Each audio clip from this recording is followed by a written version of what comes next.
Welcome to the Meno Wellness Hub, where we bring you mastering menopause through the power of food. Today we have your favourite dessert. Well, we have your favourite course. My favourite course. Well, all desserts are my favourite desserts, so. Yeah.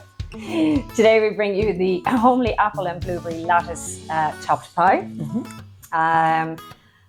Pastry work is definitely not one of my strongest points, as you will see later on. No, I think you can add it to your CV now. Yeah, we did all right. All looks the same in the stomach. But yeah, and Becky being gluten-free, this was definitely a challenge for me. Normally we'd make this with spelt flour, which is definitely easier on the gut. Gluten-free flour is also very easy on the gut, but just gluten-free flour is very, it's hard to work with. The consistency, it's not as pliable as normal flour would be, but spelt would be my alternative, or you can use gluten-free flour. Funny enough, I found this the easiest prep for us to do, because I was missing when she was making it. So all I have to do is eat it, which I'm delighted, and then quiz you on your method as you're going through it here, so you can teach me, so I can pretend I'm going to do it myself. I won't. Now that you've done it once, this will be your bring to my home job now. So yeah, she definitely got the easier job out of this one. To our video, we have our 2.5 cups of spelt flour or gluten-free flour. We have a tablespoon of sugar. We have a cup of unsalted or salted butter, whichever your preference is. A tablespoon or a teaspoon of salt. Tablespoon, teaspoon. I always get them mixed up. That could have been very bad. It's fine when it's sugar, not so fine when it's salt. Exactly. So. Yeah. And we also have a 1/2 cup of water to make our pastry. You can also buy it in the stores. You can buy it frozen if you don't want to go through this. It does get messy, take off your rings, and it does take a good bit of hard work. Did you find it more difficult because it was gluten-free pastry? Yeah. Not so much. You'll see now in a second. I feel bad if she didn't. It was loads more extra work. Maybe it's loads more. All right, better taste nice then. Well, I could just buy. I mean, you can buy gluten-free pastry? You can buy gluten-free pastry. I've got no idea where. I don't really bake, so I've got no idea where you get it. But you can get it, but I've never used it. But you did a mighty fine job here. Thank you. That's great. How long did it take you in total? I suppose, the prep time we chopped the apples. She says we, the royal we. I was not there. The royal we. Yes. Me. I did the work. We cut the apples. I think, is this because of the job that I've done on the mushrooms and the onions and all that in the previous videos? It was like, I wasn't going to be brought in to chop any apples in this one. Yeah, no, we'd be still there today if we were waiting on Becky to chop some apples for us. So yeah, there's no wine in this recipe. So this is a short film. We did cut 4 apples, punnet of blueberries. You can choose whatever berries you want. My favorite would be blueberries. Apples are really good because they've got pectin's really good for your gut health, so it keeps things moving, keeps your digestion going. So that will help with some of the symptoms, particularly like bloating and constipation, things like that. Anyway, we don't want to talk about that when we have, because it's delicious. I was just going to say, I was like, that's enough of the toilet talk. Enough of the toilet talk, yeah. So back to yummy stuff. So prepped, it probably took an hour all in. So cut the 4 apples, chucked them into a bowl with a punnet of blueberries, added a cup of sugar and lemon juice, a full lemon in there, and let that marinate, stick it in the fridge for half an hour. But while we did the dough first, I did the dough first, the pastry. No, you keep saying we, it's fine. I did the pastry, so you want to, when you have that ready to go, you want to pop it in the fridge for an hour, just let it smash it. You're flattening it down there. So in this case, I gave up on rolling it out and just scrunched it all up and then put it into the tin itself, because it was just easier to. Pastry's meant to look crinkly anyhow. Lots of paw prints. Yeah, well, that's thanks, animals. Yeah.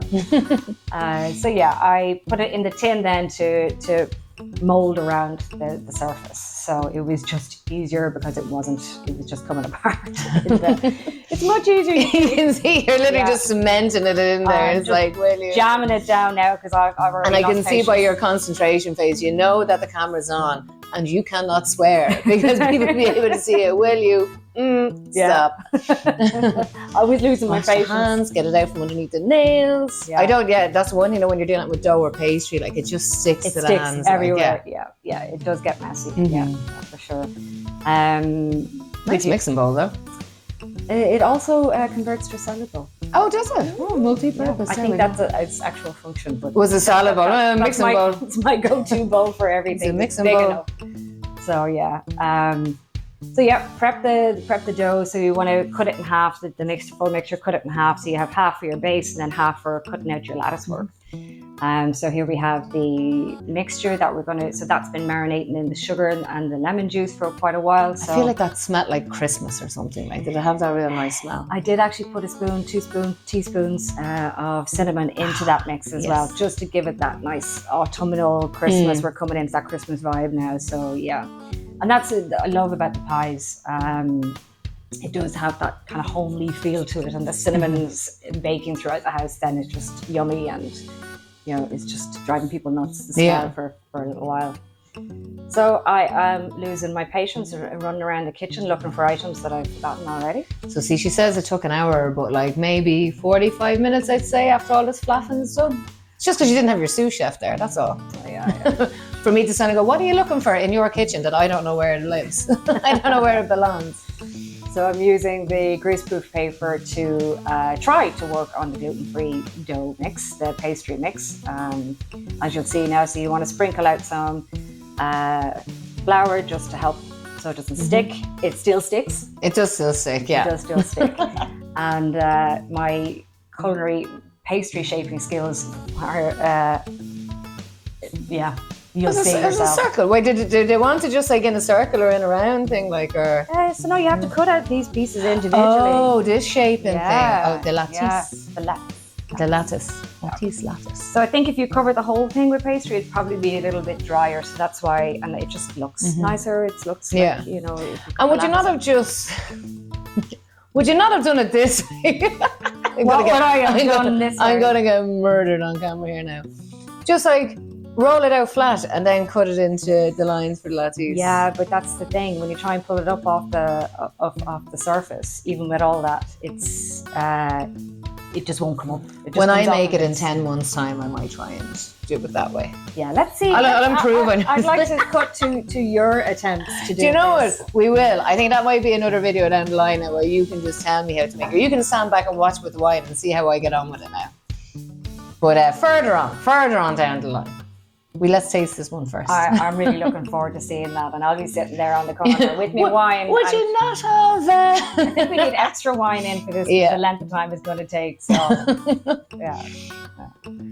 So we this half of the dough. Yeah, we're just attempting to make the lattice strips. Did it have to be perfectly the same size? I would have liked it because my I was giving you an out to say no. No, in my head they were perfectly rectangle strips. Didn't quite work out like that. So yeah, I just uniformity is not important in cooking or chefing or anything like that, isn't it? Yeah, well, I don't think any chef likes uniformity at all. Kills the creativity. Well, that's it. They are very creative lines. Yeah, and I didn't even do the X's. I just did straight and across. What X's? So yeah, it's like diamonds, diagonals. Yeah. Yeah. Didn't want to say, but like, look.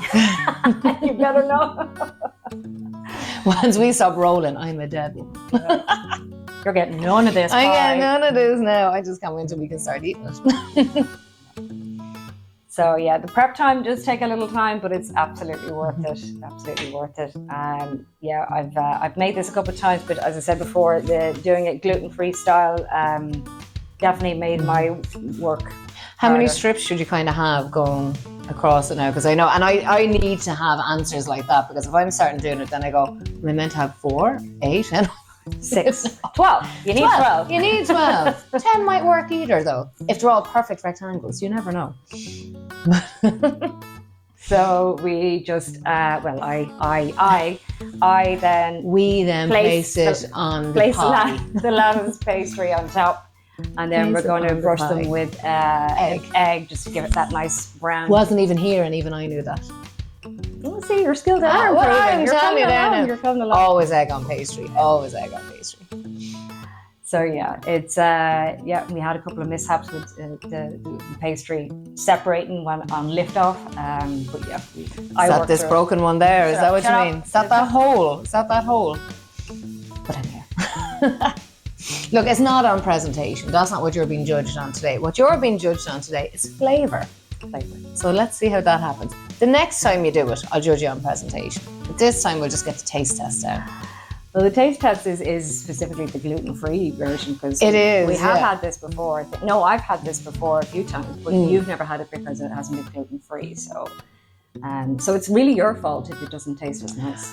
No, it's gluten-free's fault if it doesn't taste nice. But it is very hard to just to try and get any desserts that are gluten-free to actually taste like what the originals would. Now things have gotten 10 times better. So I say if you are buying in your gluten-free pastry, you might be lucky enough. But I think when you kind of make it from scratch, though, it makes a huge amount of difference to kind of going towards taste-wise and stuff. So. But I think you could be onto a winner here now with this one. There is definitely a difference between, I've tested them over the years, the difference in flours and how they turn out for things like pastry. Some can be very cardboard-like taste. So I've got my own favourite. You mixed flours, did you? Spelt another type of flour, or did you just use one type of flour? My previous pies have been with spelt flour, which has lesser amount of gluten in it, so it is easier on the gut. This is specifically gluten-free completely for you. Yeah, the gluten-free flour is quite good that's out on the market now. Before you'd have to kind of mix different rice flours and other flours in together, which put me off baking, because it just became so complicated. Yeah. But now you have that just all-purpose flour, which is very good now. All-purpose flour. Yeah. It's good. It is good. Better quality. Trying to make it seem like she didn't have to do as hard of a job for me. So it was really easy to make. Yeah. I tend to do my baking, my desserts on a Sunday when I have a bit of time, because this does takes an hour and make a big mess in the kitchen, and so you want to make sure you have the headspace for it as well, so it's just to take your time with it, not losing your patience with it like I did. So you want to have the oven at 175 preheated, of course, and you're going to leave it on for an hour. Fan assisted oven, I might dial it down a little bit, 160. Keep it checking it all right. And then you're just going to dry the house nuts for the hour or so and then cooling down time. Smell. I do love the smell of bacon in the house. Makes me seem like a proper housewife. Well, it does. I'm like, look, you're like Susie Homemaker there now. So you're doing. Yeah, because that's what I'm doing. You're doing your little egg piece. That looks very impressive. It definitely broke when you cooked it, all right. But it looks very impressive there. And I'm only messing. This is very nice.